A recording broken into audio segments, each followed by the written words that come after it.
We on Fire Sports Podcast,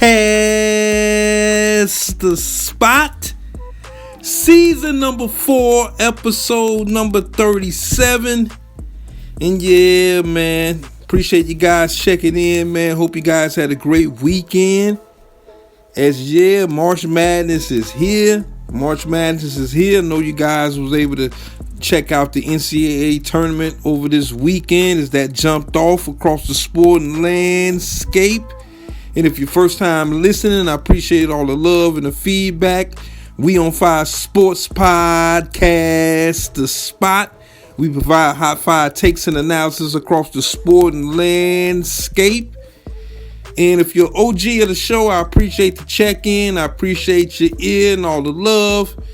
Man, we're going to get right into this thing, man. As I mentioned, the NCAA tournament has jumped off. We had some great first and second round games over the weekend. Now we mosey on into the Sweet 16. So we're going to definitely get into that. Also, too, can't forget about the NBA. As the NBA, we're down to the final stretch across the NBA landscape. And first and foremost, congratulations to the Oklahoma City Thunder as they was able to lock in the number 1 seed in the Western Conference as things are heating up in the West. So definitely going to get into our look across the National Basketball Association.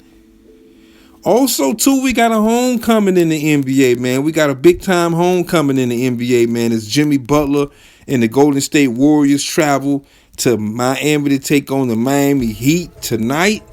It's Jimmy Butler's first game back in Miami after the divorce with the Miami Heat. So definitely going to get into that and just my thoughts across JB homecoming as the Golden State Warriors have been playing some good basketball since they acquired Jimmy Butler from the Miami Heat about a month or so ago. Also, can't forget from the Miami perspective, Miami has been terrible since the trade of Jimmy Butler. As can't blame Andrew Wiggins, though, man. Had a 40-piece the other day, had a spectacular game the other day, and there's been a lot of questions across, Miami and their organization, especially with Pat Riley. And, Pat Riley, a lot of people, got him at old head mode. Just his methodology and just his principles down in Miami. There's been a lot of people questioning that. And so I'm going to get into that, man, because that's an interesting perspective. Pat Riley knows more basketball than we ever would know. Definitely the godfather of the NBA. And so going to get into that. Also, speaking of guys coming back, we got Anthony Davis coming back off the mend with the Dallas Mavericks as the Dallas Mavericks try to hold serve in the Western Conference, try to get themselves into the playoffs. There's been just a whole lot of speculation with the Dallas Mavericks since the trade of Luka Doncic to the Los Angeles Lakers and just where their franchise is currently headed right now. And, they just been on the slide ever since they got rid of Luka. So we're going to get into that, the return of Anthony Davis. Also, we got another slate or thing across the NCAA. Is word on the street, man. Mike Bibby. You guys remember Mike Bibby, man. Sacramento Kings, man. Played for various teams. The number 2 player picked in the 1999 NBA draft out of Arizona. Looks like he's got a new head coaching gig with the Sacramento State University. And so there's been some movement across college basketball. As I mentioned, the NCAA tournament jumped off this past week. And boy, was some exciting games across the landscape of the NCAA. We had, a buzzer beater between, Maryland. Just that game just in itself. Them in Colorado State was a barn burner. I definitely checked that game out. Watched that from beginning to end. Exciting. I know just across the whole NCAA teams are excited to get into the Sweet 16. As we got, Auburn in the Sweet 16. They take on Michigan coming up. We got Ole Miss taking on Michigan State. That should be a nice little tilt as well. We got Florida taking on Maryland, as I mentioned just a second ago. That's going to be a tilt. A lot of people predicting that the Florida Gators will go on to win the national championship this year. And so they're a little bit closer, just getting to the Sweet 16.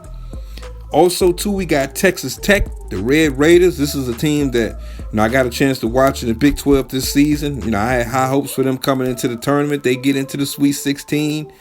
Also, we got the Arkansas Razorbacks getting into the Sweet 16. Fresh off a nice little victory against St. John's, as we had the Rick Pitino and John Calipari matchup. And Cal, he's got the Arkansas Razorbacks playing some good basketball right now.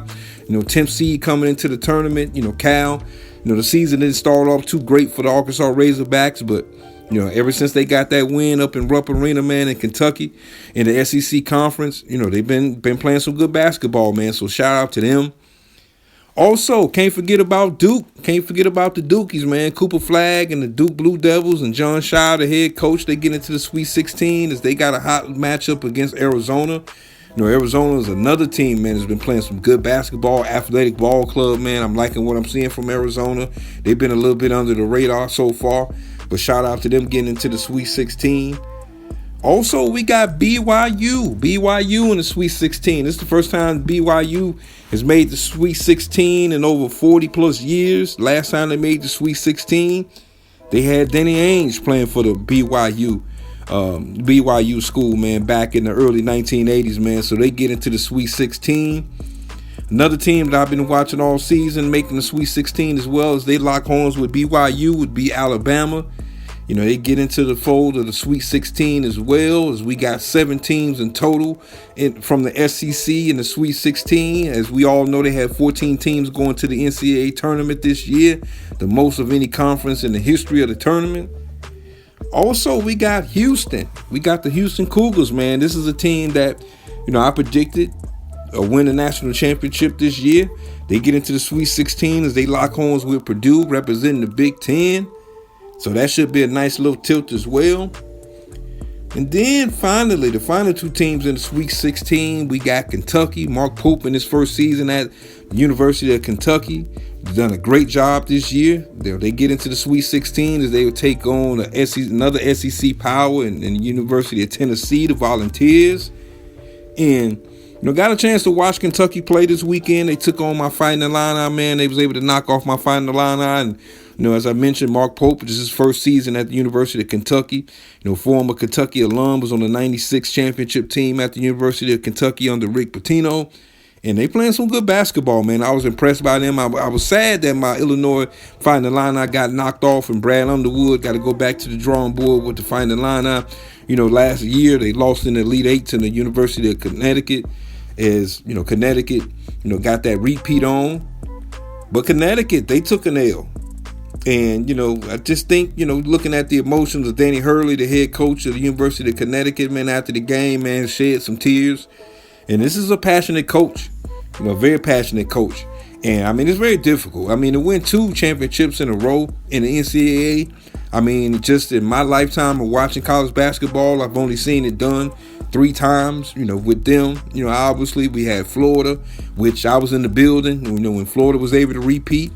Also, too, before then, we had the Duke Blue Devils in the early 90s with Bobby Hurley and Grant Hill and Coach K and Kristen Laettner, get that repeat on as well. So, it's hard to win 2. So for this team, man, they fell on the sword. They had a good competitive game, man. It was a great game with Florida. A lot of people, as I mentioned a little bit earlier, predict Florida to win the national championship this year. And they definitely got a test out of UConn, because UConn wasn't going nowhere, man. And so shout out, man, to the University of Connecticut, man, the Huskies, man, as they, fell just short of trying to get that 3-peat on. So now officially we're going to have a new NCAA champion this year. And I can't wait, for this weekend for it to jump off. Obviously, we got the first slate of games jumping off on Thursday. So I can't wait for that. And there's been a lot of talk, across college basketball with the name, image, and likeness and the transfer rules and, pretty much the tournament. We don't have any double-digit seeds outside of the University of Arkansas going into the Sweet 16. And there's been a lot of talk just simply about, as college, the landscape of college basketball has changed due to the NIL and transfer rules. And most notably, it's just a situation with the mid-majors. We haven't really seen the mid-majors or a mid-major team out there make a long run, and a lot of people believe that it's simply just based on the change in tides in the NCAA. And for me, I have a more so of a wait-and-see approach, because the elephant in the room has been just a lot of mid-major guys who are just getting bumped up into, the Power 5 teams. And I just think that when a guy goes to a mid-major team, at minimum, he's going to be there for a year. I don't think that it's what I call an issue. I think this year was kind of an anomaly. I still think you're going to have, say, those double-digit, teams, moving forward into next year's tournament and beyond. There's going to still be a couple teams out there that's going to be able to make some magic in the NCAA, because the reason why I believe that is simply just based on the fact that they still may have, say, a star player. He's still going to be there, meaning that more probably or probable than not that player is going to still make a run with his mid-major team, and then after the season, he's just going to transfer and move on to to another university. But I think that because the tournament is single elimination, you still going to have those tough games and those tough teams from mid-majors potentially be able to win a couple games in the NCAA tournament. So I don't believe, as most would say, that, it's the end of the mid-major. I think it's just a wait-and-see approach in regards to that. I think mid-major programs and just the coaches and the great job that a lot of those coaches do down there, they're going to be able to pivot. They're going to be able to get Division II guys. They're going to be able to get guys who are unhappy, say, at these Power 5 schools, to be able to actually come down and get all the glory at their school and at their university. So I don't think it's the end, per se, of just, mid-major teams being able to make a run, say, in the tournament itself. I just think that this year was an anomaly, especially based on the fact that the SEC just overall got 14 teams into the tournament.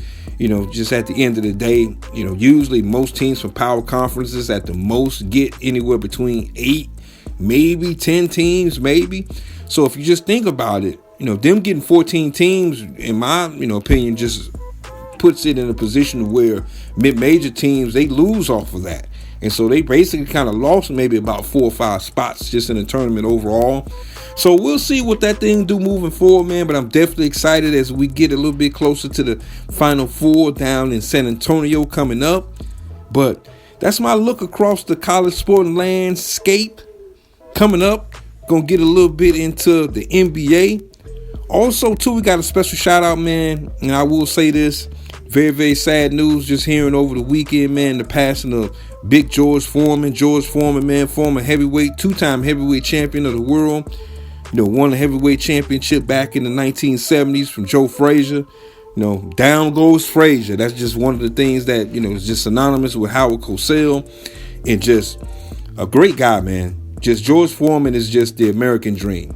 A guy that came probably out of Houston, Texas, moved on to become, gold medalist in the 64 Olympics, down in Mexico City. And 1968 Mexico City Olympics. And just to see what he was able to do with his career. And I'll get into that a little bit later on in the show. Also, too, can't forget about the National Football League, as we had pro days jumping off. Cam Ward had his pro day. And so we're getting closer to the NFL draft, so I'm going to get into that as well. But first of all, I appreciate all the love and the feedback. I appreciate you. Yeah. We on Fire Sports Podcast, the spot.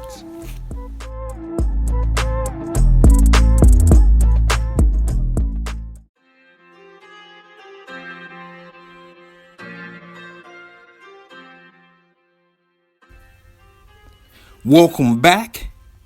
And as we were discussing the NCAA tournament on the men's side, as we get to the Sweet 16, as we have the Sweet 16 jumping off on Thursday. And we can't forget about the ladies, man, as the NCAA tournament on the women's side has jumped off as well. I know for me last year, I watched more women NCAA tournament games than I did, say, the men's. And so I'm just proud of just where women's college basketball has grown over the years.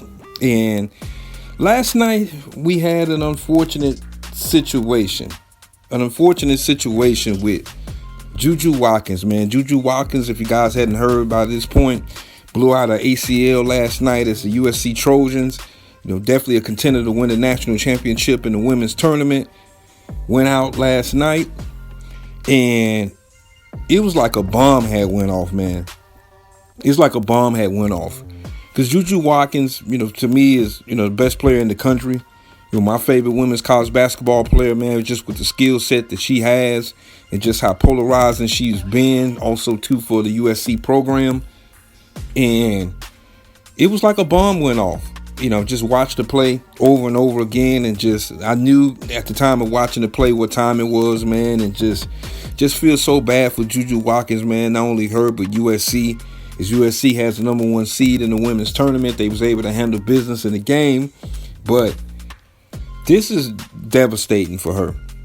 And we've seen, players come back from ACL injuries. One of the other polarizing figures in college basketball is Paige Breckers from the University of Connecticut. She's in her final season in college basketball, her 5th season. She battled a litany of injuries, ACL injuries, and so forth. And just to see her come back and just do what she's done at the University of Connecticut, they're definitely a title contender as well, championship contender. And there's hope, being that from the standpoint of most collegiate athletes, especially in JUJU Watkins' position, you're making more money in college basketball than you would, say, in the WNBA. It's not a situation where, women's college basketball players leave early. I mean, a couple of them have, but more often than not, especially in today's time, most of them just literally stay the course just to get that bag. And, good thing about that as well is for them to develop their game. Also, too, I think it's great for the women's game as well, just being familiar with just the different players at the different universities. So I believe JUJU Watkins can definitely bounce back, from this injury. It was just sad, man, just to see, because I was just looking forward to watching them and their just movement across the NCAA tournament. And so well wishes to her. I hope she's able to definitely bounce back, get back to, 100% of what she was before. I'm very confident that she will. But it was like a bomb went off, man, as, the game happened late and the news broke pretty much late.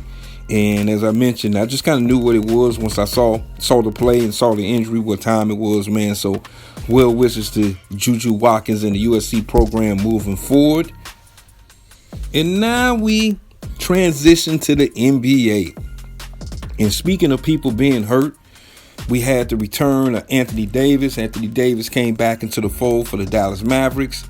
We all know just how troublesome it's been down in Dallas since the Luka Doncic trade. There's a lot of people just very upset with Nico Harrison, the general manager of the Dallas Mavericks. And a lot of people say easily that the Los Angeles Lakers won the trade. I believe on the onset they definitely did win the trade.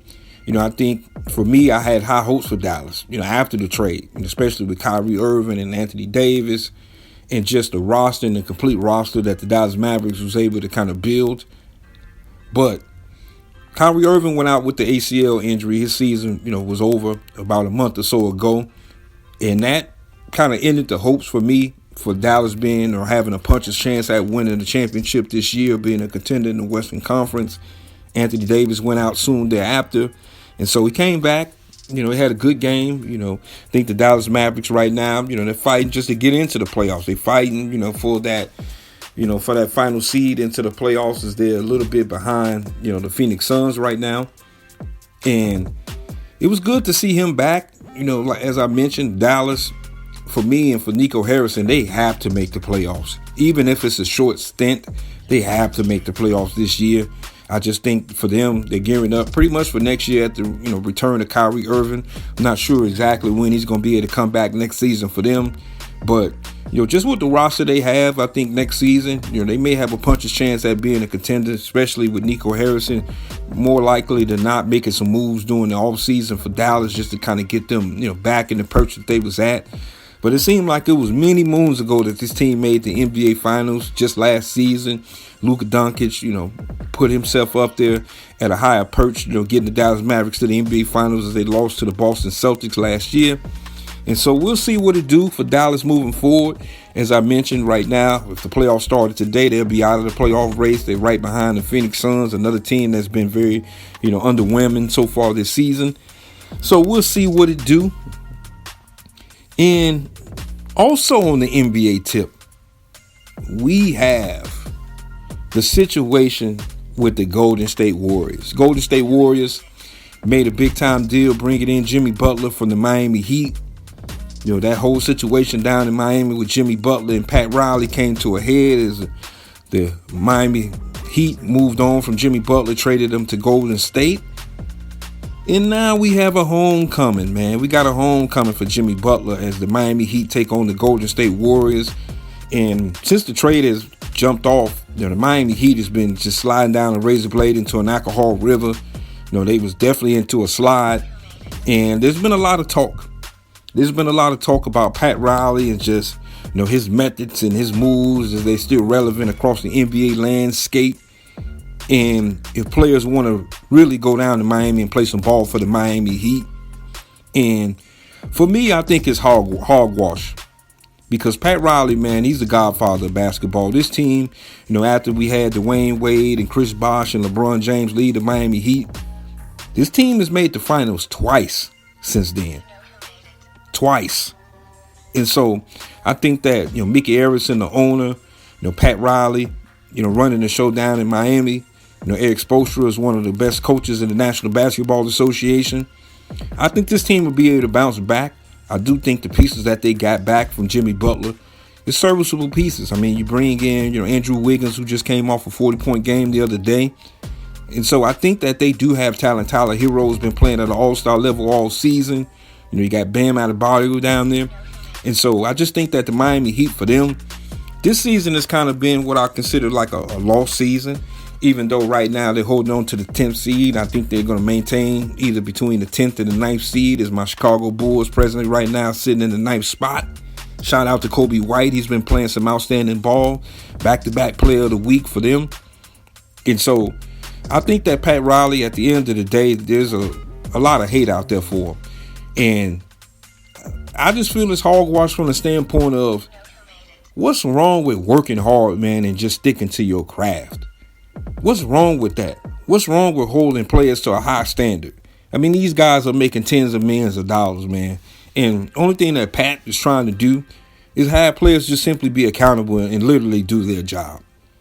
Now, as far as free agents or players wanting to go down to Miami, who would not want to go down to Miami? Just the landscape across Miami is one of the most beautiful cities, one of my favorite cities in the whole country, man. So if Pat Riley called up any free agent to go down there and have a conversation with him about joining the Miami Heat, I think that player will listen. Now, I just think that we're kind of getting away. And, there's been a whole spectacle about the NBA ratings being down and things of that particular nature. And I feel like at the end of the day, you need kind of that old school, hard-nosed type of organization to be able to get you guys into a position to be in a perennial title contender. There's no shortcuts in that. It's not always just a fantastic voyage in that. You got, dips and valleys in that. You're going to have, players not happy with, the organization during that process, just depending on whether or not this team want to be or the teams want to be a legitimate title contender. So there's no shortcuts in that. And so I just think that just all the hate on Pat Riley has just been straight hogwash. I just think that it's from people who, in my opinion, they don't know what hard work is. They don't know what hard work means. Most of them haven't accomplished a third of what Pat Riley's accomplished in the game of basketball. I go back to the 1980s with Pat Riley being the head coach of the Los Angeles Lakers, winning 5 NBA championships in the 1980s, moving on to the New York Knicks, giving my Bulls, a hard time in the 90s, then moving on to the Miami Heat. He's won multiple championships with the Miami Heat since he's been down there. So for me, I just think that all the pushback and all the hate on Pat Riley, man, has been straight up garbage, man. So I'm interested to see, just what the fans, have to say about Jimmy Butler coming back into the fold, man, with the Golden State Warriors. As they've been hot as can be since Jimmy Butler has joined the Golden State Warriors. Steph Curry, he's questionable for the game, travel with the team. I think Steph Curry, he'll be back. I mean, this man is hitting underhand whole court shots. Just the other day, just seeing that video was just crazy. If you guys hadn't checked it out, you definitely got to check that out, man. Steph Curry is just a magician with the basketball. I think he'll be fine. Golden State, to me, is still a wait-and-see approach because I just think that the West is tough right now. And you see Oklahoma City clinching the number 1 seed in the Western Conference. You got young teams out there like the Houston Rockets and the Memphis Grizzlies, up there in the perch. Can't forget about the Denver Nuggets. It looks like Jokic will be back in the next couple of games, and they've been trying to hold it down since Jokic has been out. Can't forget about the Minnesota Timberwolves in the West. So there's a lot of teams out there, man, in the Western Conference, and I think the playoffs this year in the Western Conference is going to be must-see TV. And so before I get out of here, we have Jason Tatum. He went down with an ankle injury. Not sure how serious that'll be. Is the Boston Celtics, they're battling with the Cleveland Cavaliers for the number 1 seed in the Eastern Conference. I think it's a wrap for that, though. I think that the Cleveland Cavaliers, they will get that number 1 seed in the Eastern Conference. But I don't think that this injury has set back Boston too much. They're a well-balanced, ball club and organization. And so they've had guys be out, Drew Holiday being out for a stint, Kristaps Porzingis being out for a stint. So this team is able to battle, with a guy being out. So I'm not worried about the Boston Celtics. So we'll see what it do moving forward. And coming up, before we get out of here, man, I'm just going to give a special tribute to the passing of one of the boxing greats, boxing Hall of Famer, former 2-time heavyweight champion George Foreman, as he passed away the other day. Definitely going to give a nice little perspective of just about George Foreman and what he meant across the sporting landscape. We on Fire Sports Podcast Spot.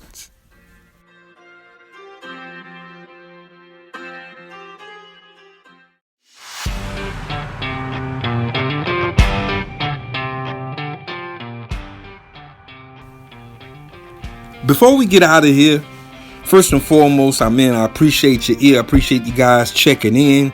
Don't forget to check your boy out on YouTube. We on Fire Sports Podcast. Also, too, man, on Twitter at We on Fire Sports.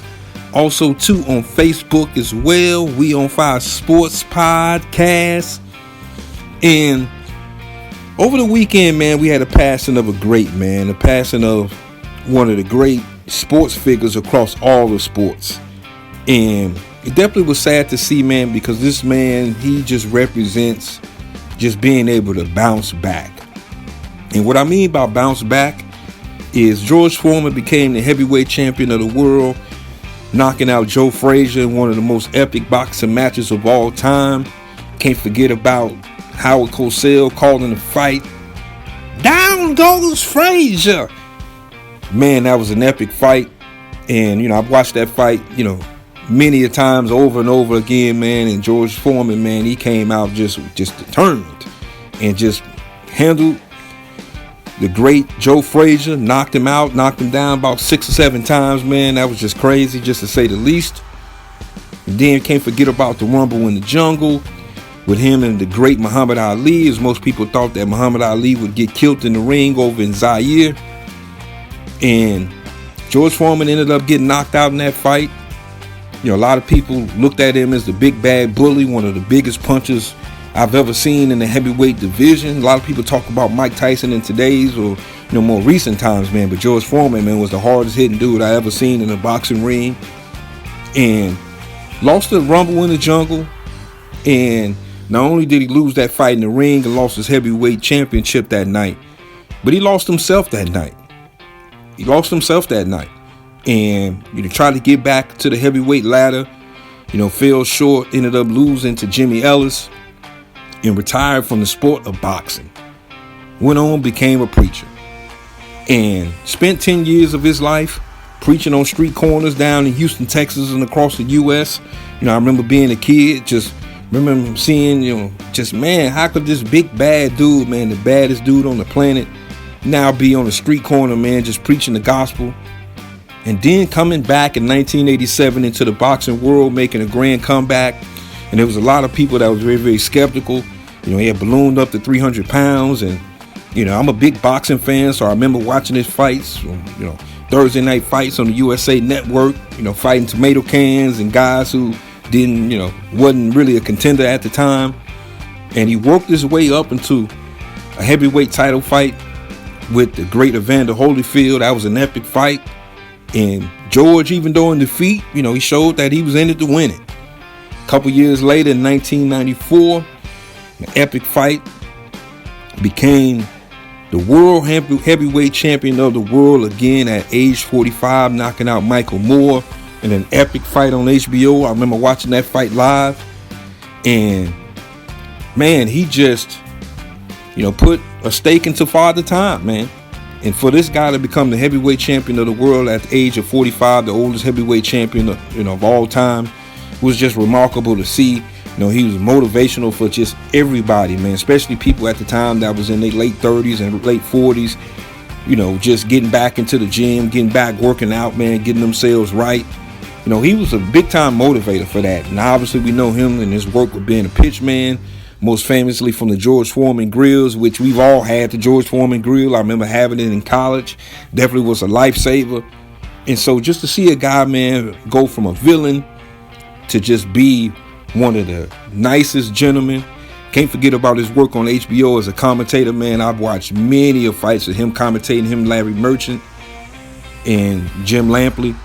And so, his passing, the other day, man, was definitely heartfelt. He's one of the most, genuine people to ever come across the sporting landscape.